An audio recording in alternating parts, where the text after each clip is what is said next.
Ľudské ruky. Najstarší remeselný nástroj. Môžu byť jemné, silné, láskavé a hlavne tvorivé.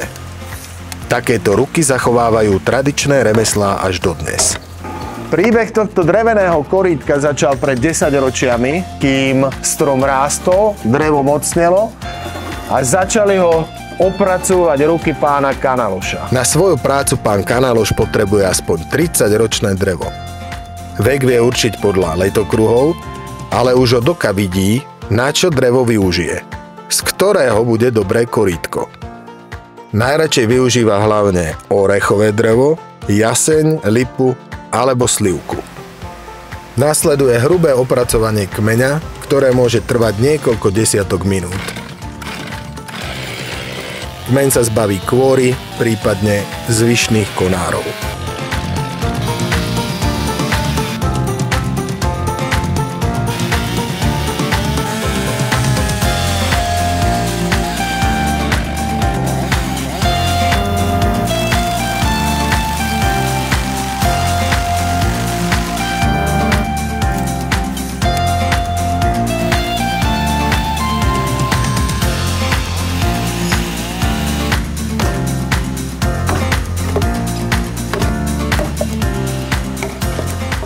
V dielni prebiehajú práce na detailoch.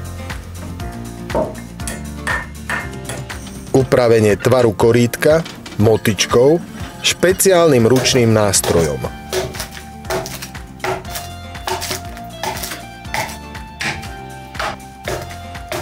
Po dopracovaní detailov korítka sa nechá drevo schnúť. Podľa ročného obdobia a počasia to môže trvať 2 až 3 týždne. Najdôležitejšie je, aby bol drevu dopriaty čas. Ako sa povie, pomaličky chlapci rastú a drevo schne. Rezbárske umenie sa prenáša z generácie na generáciu. Aj pán Kanaloš ho zdedil po otcovi, rovnako ako jeho nástroje. To sú motičky, väčšie, menšie, na korítka, na taniere, na misky. To je prvá oseľ, kalena v oleji. Mám aj iné, ale toto sú po osovi. Tieto, čo mám tu na toto je už, to dlho vydrží. To je prvé osele, lebo to dlho vydrží. Ďakujem vám, pán Kanaloš, a vašim rukám, ktoré už zaplatili drevu svoju daň. Ja teraz ukončím príbeh tohto korítka a využijem ho, ako sa patrí. Všetky výrobky z dreva nájdete na regionálne pulty.sk, ako aj na sociálnych sieťach.